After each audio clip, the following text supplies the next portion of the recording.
Jason Bardo X from the YouTube channel JBX's God. Thanks for coming on.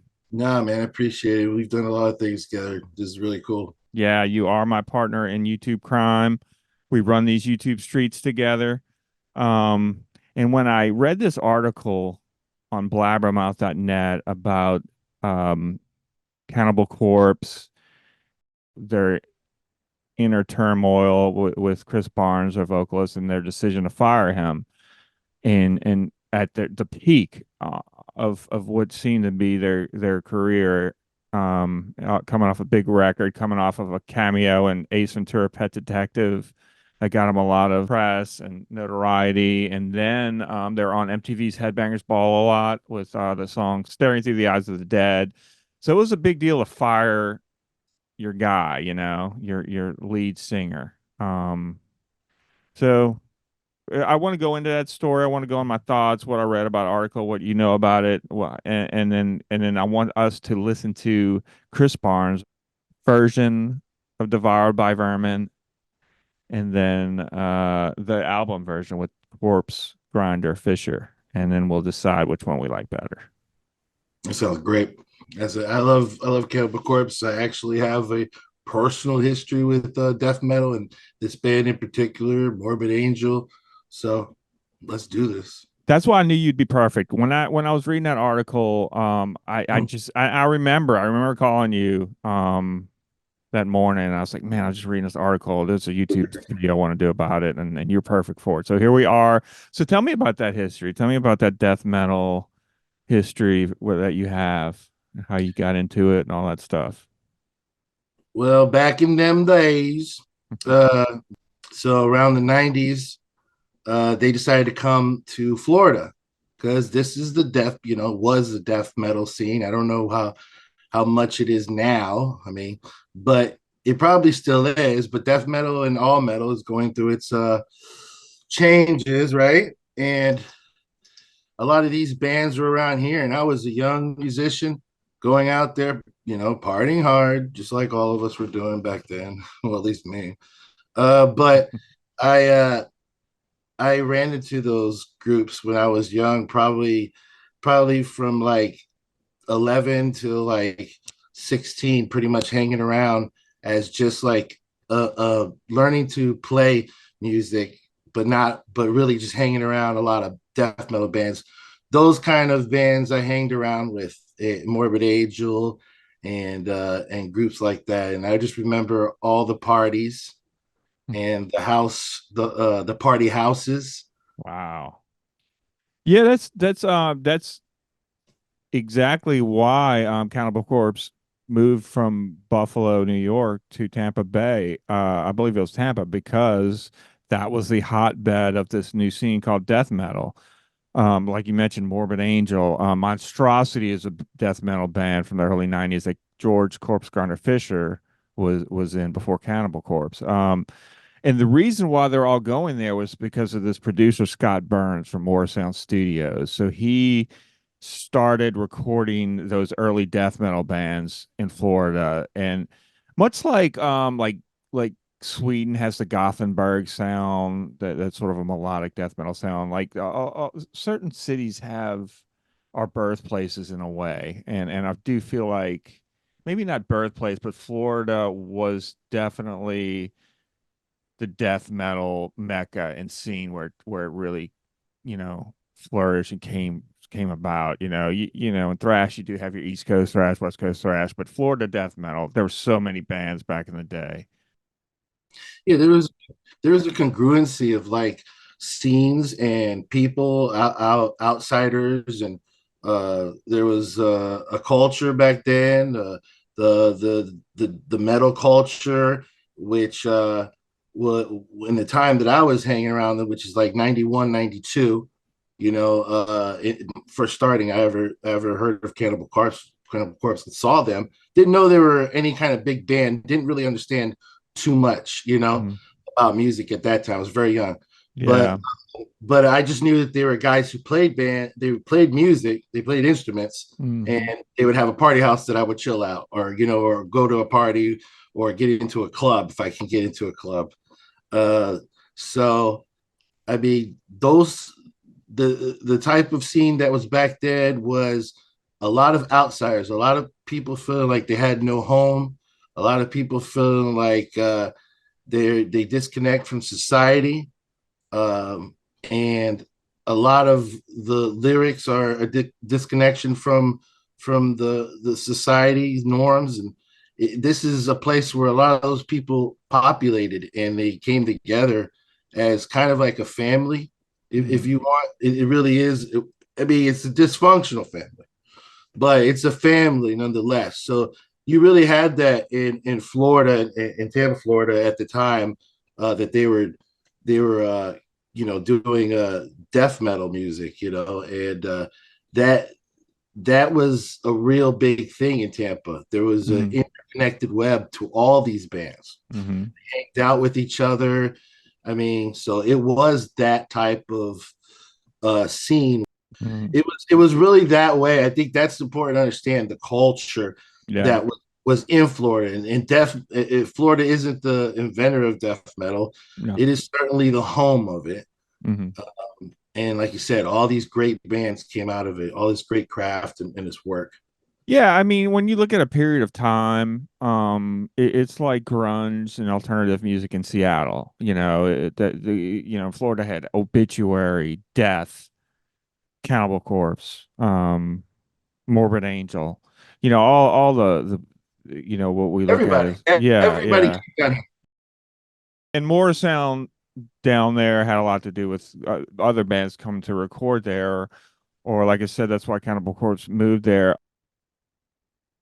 I mentioned this in my last interview with Tony White, who is a guitar player for a band called Paralysis.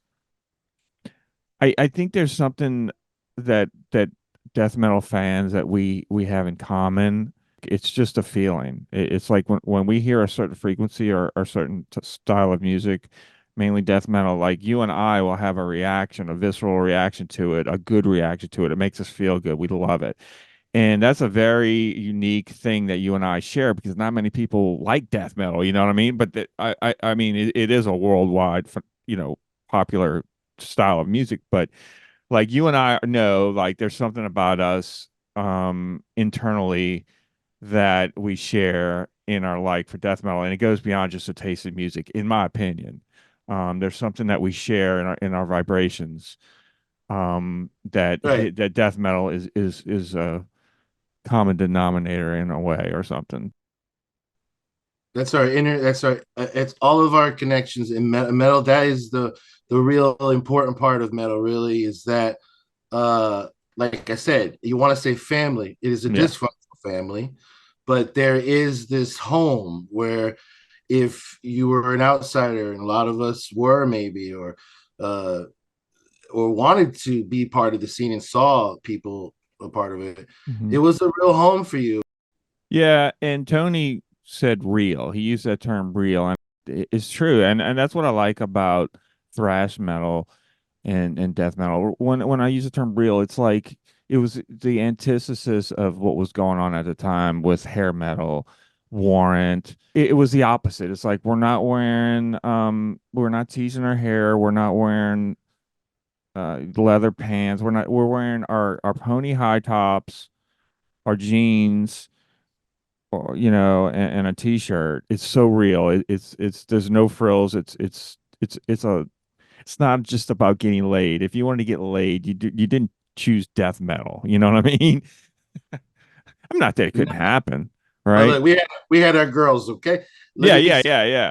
But let's be honest. For the most part, it was a sausage party. You know, I'm sure if you went to a Cannibal Corpse show in '90, and then you went to a Motley Crue in '90, you're gonna see a lot more chicks at the Motley Crue show. I mean, there is a lot of women in the scene, a lot. It's just that they're underrepresented in a lot of aspects. I mean, I could tell you about so many chicks that were death metal girls that were trying to start bands and everything like that, and they were great bands, at the time. So There are definitely a lot of them, a lot more now, like that are actually in the bands. I've noticed it seems like every time I look at a new death metal band, there's a female singer. I used to Um, try to get female singers. They were the hardest to get in the bands, mhm, and uh, so yeah, they were rare in the music, mhm. but they were not rare at the houses, the parties, or the doing. And sometimes, I mean, it's just you would think it's like that because of nowadays, but it really wasn't. It really was. People were trying to go fast and have sex in nice No, of bars. course, we're humans, right? Yeah, yeah, yeah. So it was going on. Okay, don't let anybody fool you. It was going on. Hey, let me open up this. Can you see this article by any chance? Okay. So this is what I want to get into since we've kind of led up to this. And this is the article inside Cannibal Corpse's 1995 decision to fire Chris Barnes. And this is a great article. I've always been fascinated when bands change singers at maybe the height of their, when they're really going. It's a very risky thing. The fans of the bands it's just a touchy thing, and how a band handles it, the reason they do it, it's always fascinated me, as well as the in studio stuff. I love watching music documentaries, and then this story really started in the studio. They were recording what ended up being Vile, and they started recording with Chris Barnes. And I'm going to paraphrase this article, but basically, a big part of the split is this album right here, 6 Feet Under, Haunted.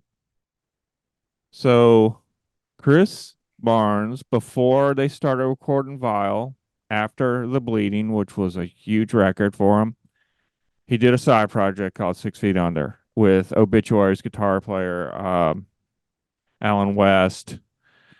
And it's I love this record. I remember getting it when it came out because I am a Chris Barnes fan, so I need to put that out there. Now the other guys in Cannibal Corpse has some side bands too, but Chris, I think, just planted a seed. It's a little bit slower than Cannibal Corpse, and the other guys in the band felt like he was putting too much into this, which was also on Metal Blade Records, by the way, which Cannibal Corpse was on Metal Blade. So they get in the studio, and you have the band, and then you have Chris Barnes, and the band's practicing writing songs, and the band is super stoked. They went to 7 string guitars, they tuned lower, it's a heavier sound. Scott Burns is in the studio with them. He loves what they're doing, but they weren't really paying attention to Chris Barnes, and he was kind of basing what I read in the corner, messing with some writing lyrics, kind of doing his own thing, and they weren't really paying attention. So when it came down to him getting to the rehearsing with the songs, they didn't like what he was doing, and it they wanted him to do syllables differently. They wanted him to move words around, and I could see him having an issue with that, and I could see them having an issue with him not really. He's just wanting to come in, lay his stuff on top of it, and this is my vision for the vocals and the lyrics, and thanks for the music. Meanwhile, they're like, no, we hear things like this with the vocals, and it was just bad. It just turned out bad. Is that kind of what you gathered as well? I can look at it two ways. At the time, it seemed like, oh, he's gotten his head. Now he's sabotaging his whole shit. Because people in bands often have egos, and they could. And I'm not saying he does. I'm not saying anything about that. I'm just saying, like, this is some of the things that people have said, Mm-hmm. and that maybe it got to his head. Maybe he got thinking he was main character, and they didn't like that. But a lot of this stuff comes down years later when I hear the dudes or drink with them, Mm-hmm. and uh, and they talk about it. It's comes down to communication, you Mm-hmm. know. So you have all of them having egos. One guy getting main character in one area, bothering them, and there's usually, honestly, an underlying pressure of money Oh or yeah. or are you following the leader? You know what I mean? Like, Hmm. are you doing what we want you to do? So there is that kind of what's it called? Feeling of everybody just turns around and starts stabbing you in the middle of the Senate, like Caesar, Hmm. with a Yeah. band. They all shut you out at one point. Yeah. And that happened to most of the artists, and then they reformed other bands. And in this Hmm. case, but Chris Barnes was known to have a little bit of a main character. Hmm. You know, Yeah. Yeah, and I want to mention the book. So this is from a book called The Scott Burns Sessions: A Life in Death Metal, 1987 to 1997. And so it's in his book. So this is the most detailed account I've ever read about that. It takes in different, it talks to every member. It takes in a lot of articles, what Chris Barnes said in his articles, because he didn't always want to talk about this. It seems like, but the main guys in Cannibal Corpse, um, were definitely not into what Chris Barnes was doing on the demos. As a matter of fact, I saw it earlier. It said they were utterly dejected, I think was the exact quote when they heard what he was doing. It just the band just I've never heard that before, but they just hated it. And that was causing a big problem. Scott Burns now, kind of the way I read it, he sided with the band. He really felt like he felt like Chris Barnes could have been doing things differently and better. yeah, Um, it's like the lyrics. It's like what he's saying there. He goes to them. He says, "I'm a singer. yeah. I should write the lyrics." And they're like, Hmm. "No, we're a band. We Yeah. have a." And then, like you're saying, they've clicked up in this whole situation, and so they're viewing it in a negative, and he's already obviously upset. It's the same thing, and he's just writing, and he's not communicating all. He shut them out and said, "Oh no, I'm the." So yeah, a lot of the same diseases that are in bands will kill you. And that these are two ones here. These are, but yeah, his we didn't you hear the version that he had because you said that. No, and that's what we're gonna do. Have you heard Okay, it? no, Okay, all right, great. This is great. Let's do it. So, um, they end up firing Chris Barnes. They get George Corpsegrinder Fisher from Florida band called Monstrosity. yeah, Um, he comes in, and I think they had some lyrics. Maybe he rewrote lyrics. I'm not sure, but basically he had the same bed of music, and he probably worked with the band to do it the way they wanted to do it. Corpsegrinder and Cannibal Corpse, and they did it. So I heard about that these Chris Barnes demos for the same album that ended up being Vile were around. I've never heard them before, and then I read this article, and then I realized based on the comments that these are online, and people tend to disagree with Cannibal Corpse, which I found interesting. People, what I've read, or I've seen both camps. I've seen people like, oh, these Chris Barnes demos on Vile are better. I've heard people say that, and I'm like, well, that's interesting. So we're gonna see what we think. Let's start with Devoured by Vermin, the album version that they went with. Let's listen to that one first.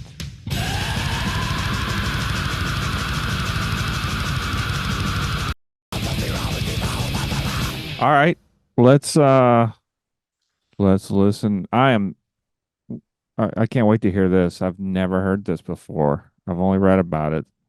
we just listened to the other one, the the original version. Now we're gonna hear. Well, actually, this is the original Yeah. version. So So yeah, original. this is what the rest of the band hated. So Now it's let's up to us. let's check it out. Let's check it out.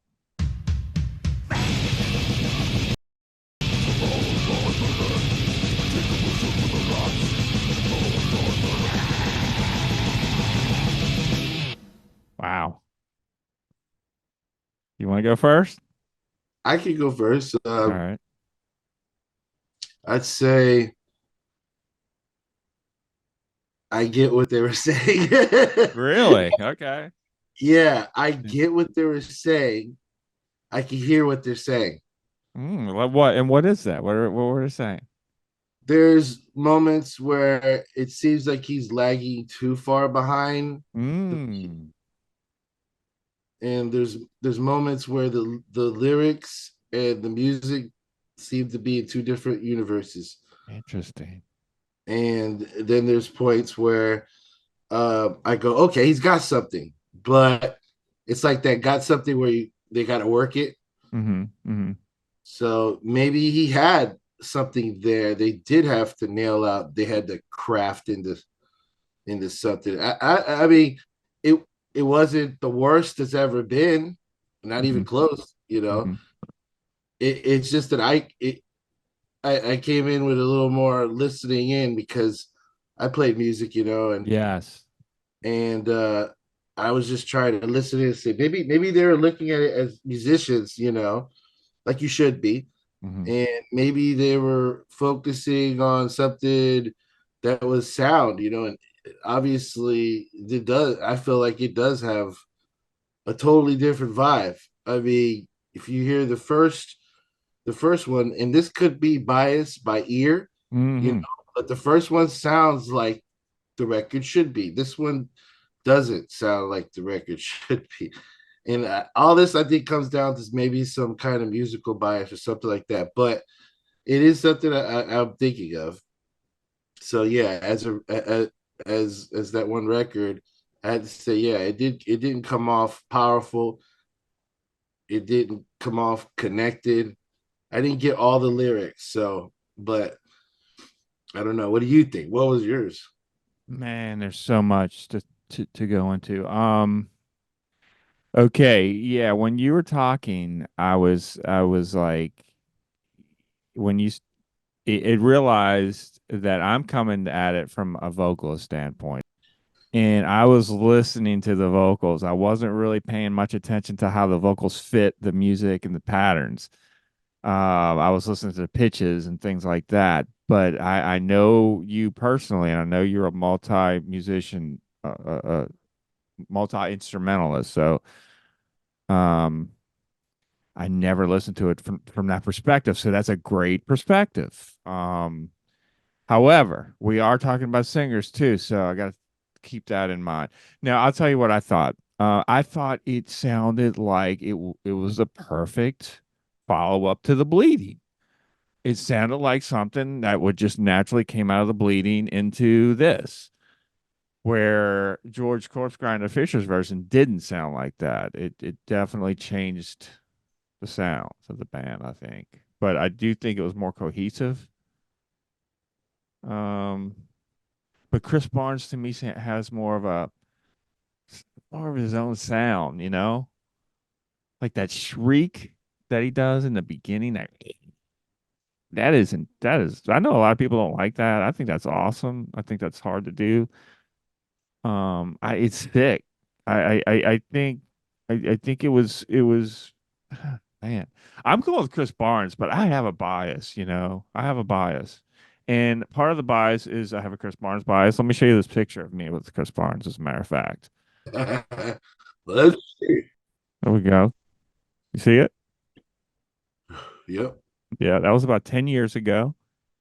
It's Chris Barnes on my right, or it would be on facing looking at it the way we are on the left. So that's Six Yeah. Feet Under in Memphis. Fucking awesome, dude. I am a 6 Feet Under fan. But I went into this show, and we'll get back to the song, but I went into this show thinking, love me some Chris Barnes, but I don't think he could pull this shit off live. I've never seen him live. I did see George Fisher live with Cannibal Corpse. Never saw Chris Barnes live with Cannibal Corpse, and this is my first time seeing him live. He was phenomenal. I mean, he was hitting those highs and those lows, and it was good. It was good. So back to the song. When I hear when I compare him as vocalist now, George Fisher definitely is more technically sound, I think. He's more built for it. He's got the power behind it. He's got the enunciation. He's got the lows. I don't think his highs are as good. Uh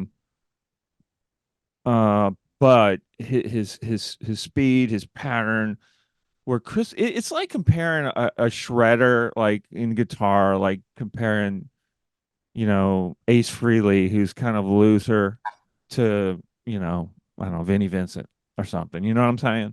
In Kiss. Where Chris Barnes is not probably technically proficient, but he's got his things about him.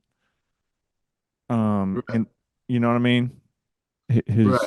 he's got more of a personality. But I was impressed with the sound.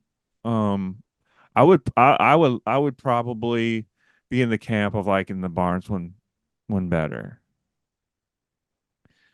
I like Chris Barnes all the way through probably early, probably like 2010, 11, 12. That's when I saw him. I think he kind of peaked then. I don't think his recordings after that were as good as like on Unborn and Undead. I think it was just he was really on back then. I think his vocals have kind of fried up a bit. Where I mean, both guys, to their credit, are still doing it. Cannibal Corpse is still going on. They're still recording records. 6 Feet Under, same thing. So I mean, at the end of the day, it worked out for both of them. Um, I mean, George has just been a great addition, and he kept that train rolling, and he's well respected as a vocalist. Um, just I think it's just the end of the day, I'm just a Chris Barnes fan, and I think you know I don't like the overproduction on Divide by Vermin on Devoured by Vermin. It was like they did something like I don't know if they triple tracked. Did you hear that? Yeah. I remember uh when I got around 15, maybe 14, I started getting heavy into sound and recording. Hmm. I was into like insane artists, that record, record people who record. This is gonna be off, but like Beach Boys, the his work, Brian Wilson's, all these works.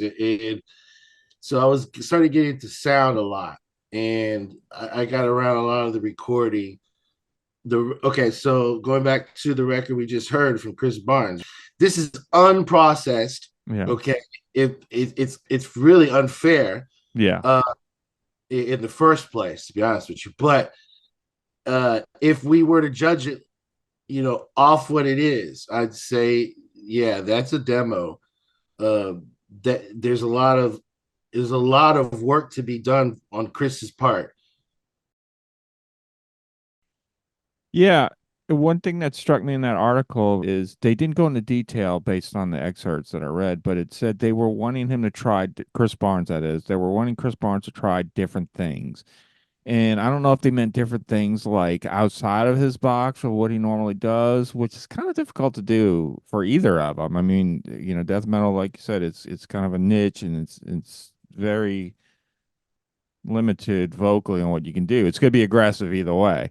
Um, so how many ways of aggression vocally can you do? So I'm wondering. I think but now I'm thinking about it, probably different meant different patterns, not necessarily stylistically or, um, you know, like sing or anything like that. But the other thing that I based on comments I've read over the years of the comparison of these two was the word sick. Like people, I kept seeing saying Chris Barnes' version is sicker.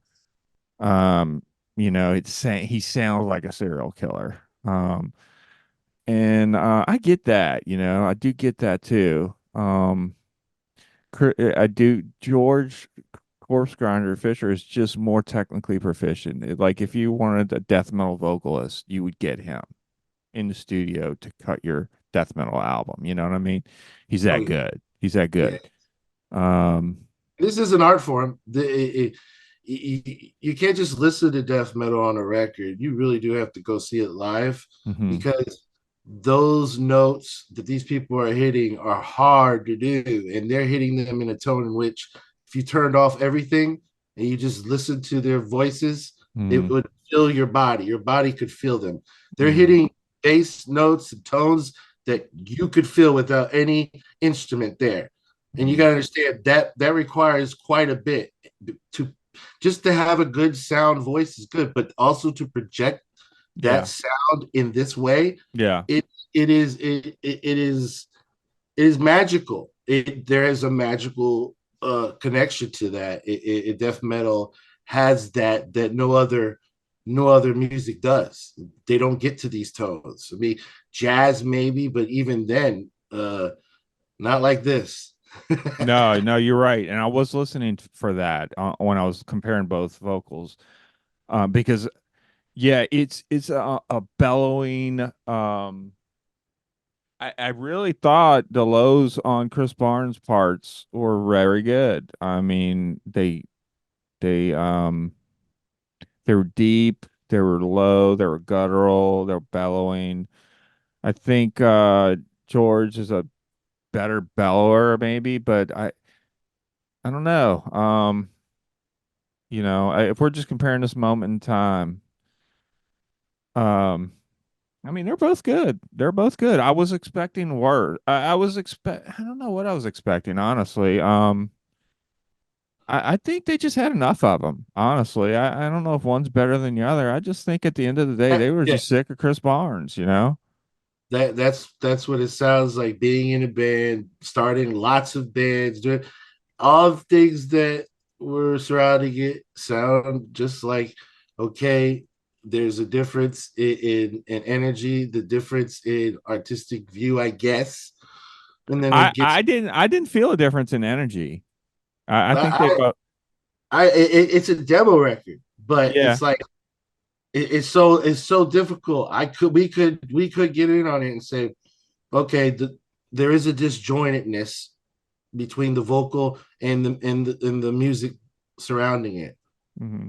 and there is a disjointedness. There's a lag of timing. Hmm. You could throw off and say, well, we're experimenting because it's not so bad. But obviously, if I was a producer, I would have immediately said, no, there's a timing problem here with this. I think they're just sick of Chris Barnes. I mean, I think they could have took those vocals that we heard on that demo. Scott Burns could have timed them right, and they could have had a killer record. Yeah, and they had a killer record anyway with Corpsegrinder. So I think that's what it boils down to. You know, they just needed to change from him, and he needed to do his own thing with 6 Feet Under, and that's what happened. Yeah, man. I, I think I think what we talked about really brought it all together because we pretty much realized, okay, this is a demo to a production, Hmm. which is a team effort. Now we just gotta figure out who is the better singer. If you listen to their old music, Okay. right? Hmm. Their Hmm. Hmm. old tracks, you hear these high ends from Yeah. Chris. Just like, what the fuck is like? How are we gonna maintain that, Chris? And that's is so excruciating, sound. It's so out of it that you know when you get to Grinder, it's like the consolidation of what they are. It's more like, okay, we know what we are. This is what we do. Hmm. But with Chris, I feel like, okay, this is a new thing. We could keep on messing with it, keep on changing, keep on morphing it, keep on adding to it. Hmm. Corpsegrinder gets into there. It seems like, okay, the clique has decided what they wanted to do. Yeah. Take what we got, turn this into a formula, and keep moving. Yeah. So uh, that's the difference in the two singers and their connection to to this band, Cannibal Corpse. But I think Chris could probably stand toe to toe with him if they went. Mm. I don't know how he has now, but you know, but I don't think that Grinder has hit enough highs for me to say that he surpassed Chris on that pitch level on the high end spectrum. Yeah. I don't like to disparage any of these guys' talents or vocals or, but I do think I don't even like to use the word weakness, but I think George's weakness is the high. He almost does like a black metal high where it's like you like Mike Patton from Faith No More. He does that high register, like he can get up to the shrieking top highest level of a scream, which I like. There's another band, Flesh Parade, which I interviewed Rene Perez, the guitar player from, and I'm going to be interviewing the singer. He does that high pitch. He is amazing. He gets way up there. I think guys want to get up there, but I think getting up there is harder than getting down in the low range. So finding people that can do both super lows and super highs is very versatile and very difficult to do. But I think more people do it now than they could back then. But yeah, I would say George Corpsegrinder Fisher once again is probably, if we're talking technique and technical lung power, all that stuff, he's probably has the edge. But man, Tomb of the Mutilated by Cannibal Corpse, to me, that's quintessential Chris Barnes. That's Hammer Smash Face. I mean, Great records, and really good talent. It's hard to pick, really. Chris Barnes, I mean, they got Ice-T on a record. I mean, he's kind of dipped his toe in some areas where Cannibal Corpse would have never said, nah, hell no. So I think he is a little bit more freer with painting outside the lines than Cannibal Corpse is. you know. They're just brutality, and each record does sound like Cannibal Corpse, but is different in a way. Jason Bardo X, I'm glad we got to take this ride together on this Cannibal Corpse video. I know we'll see each other again, whether on your channel or mine. Speaking of, what is your channel? Tell us what's going on over there. I know you got the Freak Pod series, you got the Demon Hour series, you got the Rockstar series. So tell us about it. Tell us how to get there, what's going on, all that stuff. Well, we just got through with Metallica. We did our music series, little kind of thing we do every once in a while, maybe once or twice a month. And we take an artist and a band and bring some podcasts to talk about. We just did that on the channel that's at at JBX is God. Go there, subscribe, and check. You'll find some dabble stuff. You'll find all types of artistic stuff going on. Some conspiracy stuff, some paranormal stuff. If Freak Pod is a show you've been on, the Mhm. Resurrection of Nas is a great episode to watch. So we have on the Freak Pod a lot of different podcast people to come on and talk about their lives. But yeah, come and watch our lives, and I really appreciate that. Subscribe, y'all. Yeah, I'll put all that in the description. I do like your interview style, and I like your interviews, and it was great to be on the other side of an interview and be the interviewee, which I've never done before. So yeah, I'm really proud of that episode. I will put that in the description as well. And once again, we do have Nas X Bardo, which I'll put in the link. And we're going to get that going soon and get some more episodes out there. So check that out, subscribe to that. And I will see you in the Dabbleverse. How about that? No, I will see you in hell.